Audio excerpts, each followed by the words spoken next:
My name is Daniel Carter, and for almost 7 years, I believed that working hard, staying honest, and keeping your head down would eventually pay off. I was wrong. At least, I was wrong about how quickly one lie could destroy everything you had built. Before I tell you what happened, if you enjoy real lifestyle stories about betrayal, workplace drama, and the kind of karma that arrives when nobody expects it, please take a second to subscribe to the channel and turn on notifications, because what happened to my boss was something I never imagined I would witness. And it all started with one email. It was a Monday morning in Chicago. I remember the date because I had been looking forward to that week. My company, Westbridge Solutions, was preparing for the biggest client presentation of the year. I was a senior account manager, and I had worked on that client for almost 3 years. The client was worth millions of dollars to our company. If we kept the contract, our department would receive a major bonus. I had spent weeks preparing reports, checking numbers, reviewing contracts, and making sure every detail was perfect. My boss,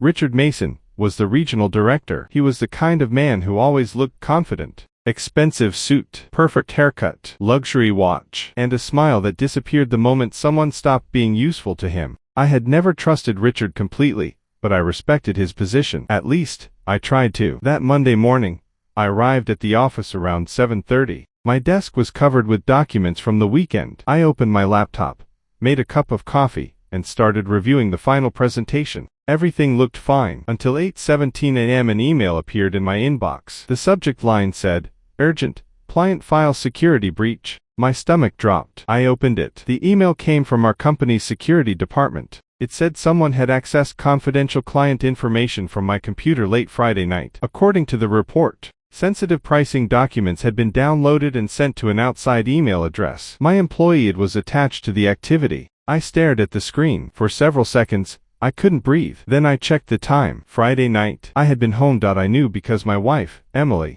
and I had taken our daughter to a restaurant that evening. My laptop had been in my apartment. I immediately called the IT department. A technician named Kevin answered. "Daniel, I was actually going to call you. What happened? We detected unusual activity on your account. I didn't access anything Friday night." There was silence. Then Kevin said something that made my blood run cold. "Daniel, the system shows your credentials were used." "My credentials?" "Yes." "Could someone else have logged in?" "Technically, yes. But the access came through your assigned account." I knew what that meant. Someone had stolen my password. But who? Before I could think further, my phone rang. "Richard." "Daniel, get to my office." His voice was cold. I walked down the hallway. When I entered his office, he wasn't alone. The HR director was sitting across from him. That was when I knew this wasn't an investigation. It was a trial. Richard pointed to the chair. "Sit down." I sat. He pushed a printed document toward me. "Do you want to explain this?" I looked at it. It was the security report. "I didn't do this." Richard leaned back. "Your account says otherwise." "My laptop was at home. Then someone broke into your apartment." "I don't know." "Convenient." I stared at him. "What are you saying?" Richard folded his arms.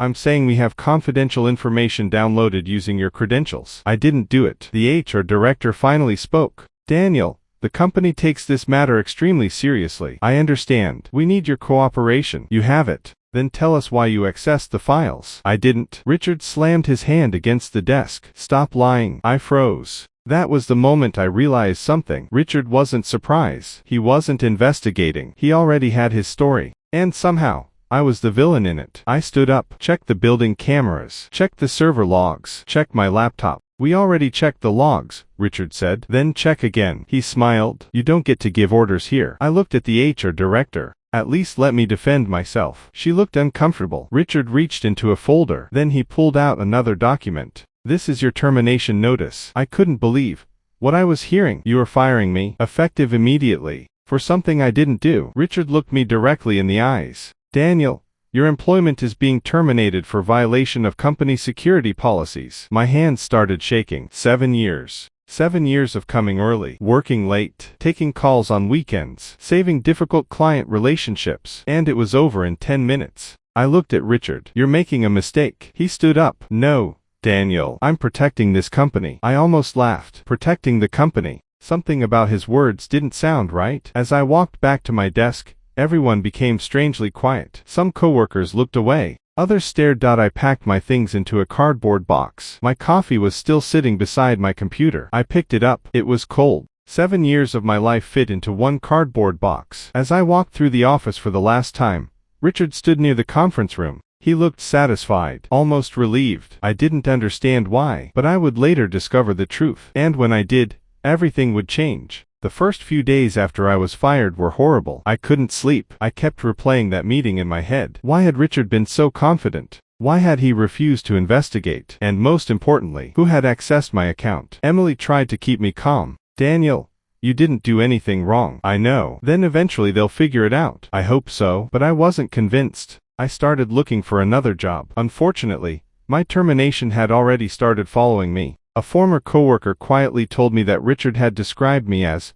a security risk. That phrase made it difficult to get interviews. Then, on Thursday evening, something unexpected happened. I received a message from Kevin, the technician. He asked if we could meet. We met at a small coffee shop downtown. Kevin looked nervous. I shouldn't be doing this, he said. Doing what? He looked around. Then he lowered his voice. I don't think you accessed those files. My heart started beating faster. What makes you say that? Kevin pulled out his phone. Because I looked deeper into the logs. And the login came from an internal network. I stared at him. What does that mean? It means whoever used your credentials was probably inside the company building. I felt a strange mixture of anger and relief. So someone at Westbridge framed me. I don't know. Did you tell Richard? Kevin hesitated. I sent him a preliminary report. What did he say? He told me not to investigate further. I sat back. That was the moment everything clicked. Richard knew. Maybe he didn't personally use my account, but he knew something. Kevin, can you prove it? He shook his head. Not yet. Why are you helping me? He looked down. Because I think you're being blamed for something you didn't do. Then he said something else. The files that were downloaded weren't random. What do you mean? They were pricing files. I frowned. What would someone want with our pricing files? Kevin looked at me. Competitor information. My heart sank. Someone had stolen our confidential pricing information, and I had been blamed for it. But why? The next morning,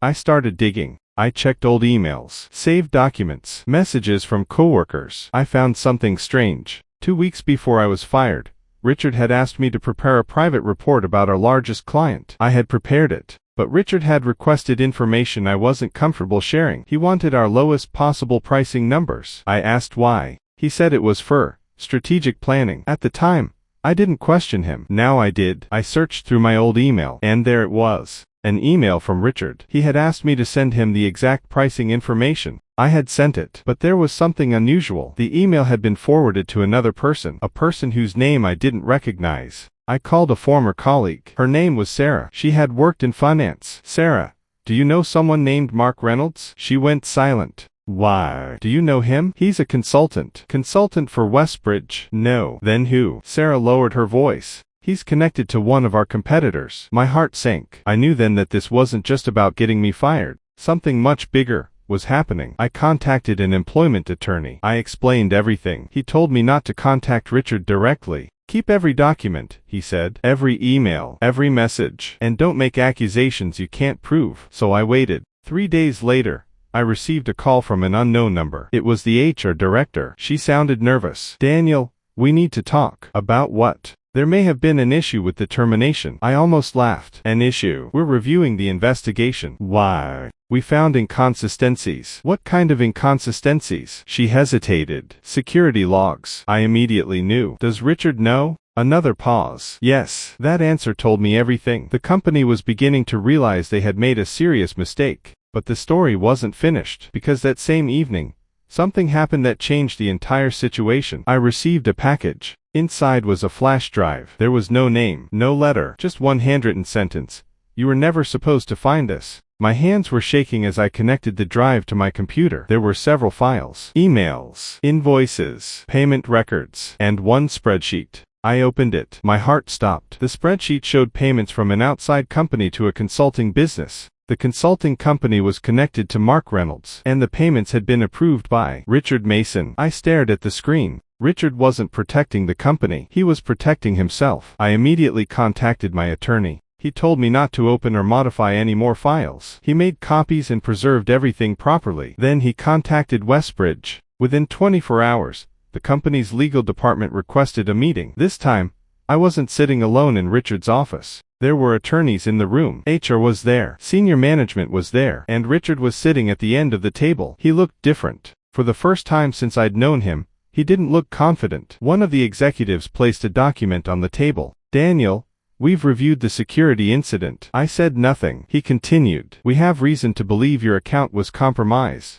I told you that from the beginning. He nodded. We know. Then he turned toward Richard. And we've discovered financial irregularities involving company vendors. Richard immediately stood up. This is ridiculous. The executive looked at him. Sit down, Richard. Richard sat. The attorney asked me a series of questions. I answered every one. Then Kevin's technical report was presented. The login to my account had originated from a company device. More importantly, the security logs showed that someone had accessed my account using a temporary administrative authorization. Only a small number of senior employees had access to that authorization. Richard was one of them. Richard immediately protested. I never accessed Daniel's account. The attorney looked at him. We didn't say you did. Richard stopped talking. Then another document appeared. It was an internal email Richard had written to the IT department the night before I was fired. The message said, make sure Daniel's access is terminated immediately after the security report is completed. The room became silent. I looked at Richard. You already knew I was going to be fired. He didn't answer. Then the executive asked him the question everyone had been waiting for. Why? Richard stared at the table. I was trying to protect the company. I almost couldn't believe it. The same excuse. Again. But now nobody believed him. The investigation continued. Auditors examined the financial records. They discovered that a consulting company had received several large payments. The company had almost no employees. Its office address belonged to a mailbox service. And the owner had a business relationship with Mark Reynolds, the same consultant connected to our competitor. The evidence showed that confidential information had been passed outside the company. The information included pricing strategies, client projections, and internal bids. Richard had been secretly helping a competitor. And when the security department noticed unusual activity, he needed someone to blame. That someone was me. My termination wasn't an accident. It was a cover-up. The company placed Richard on immediate administrative leave. A few weeks later, he was fired. But that wasn't the end of his problems. The financial investigation continued. The company discovered millions of dollars in suspicious transactions. Richard had apparently been receiving money through outside consulting arrangements. The same man who had spent years telling employees that loyalty mattered had been selling the company's secrets. And then came the moment I never expected. Westbridge offered me my job back, with back pay, a promotion, and an apology. I listened carefully. Then I said, I appreciate the offer. The executive looked relieved. But I won't be coming back. He looked surprised. Daniel, are you sure? Yes. Why? I thought about that cardboard box, my cold coffee, the way people had looked at me when I walked out. And I said, because I don't want to spend another 7 years somewhere that could throw me away without asking one question. The executive nodded slowly. I understand. But there was one more thing. He offered me a position with a new company that had been impressed by the work I'd done before the incident. I accepted. For the first time in weeks, I felt hopeful. Then, about 2 months later, I heard what happened to Richard. His reputation had collapsed. The investigation had uncovered enough evidence for legal action. His expensive car was gone. His luxury apartment was gone. The man who had always acted as if money and power made him untouchable was suddenly fighting to save everything he had.